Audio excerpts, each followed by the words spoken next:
Ito po ang ating inner lot sa ating pong libdong site. Ayan. Kung mapapansin niyo po, ayan, may mohon na.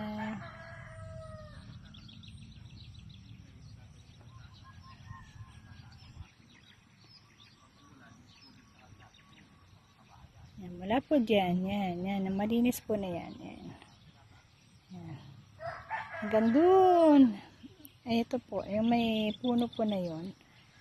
Yan. Malapit na po tayo sa highway. Kung napapansin niyo po yon, kalsada na po na yan. Ayan. Ayan na po yung highway. Provincial highway. Lakad lang po.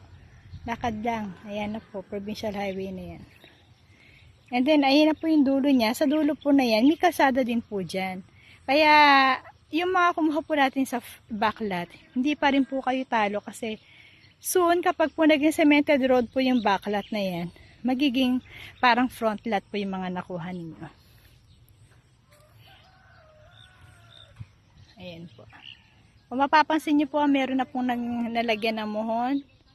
Yung mga nauna pong kumuhang client, nilagyan na po natin ng mohon.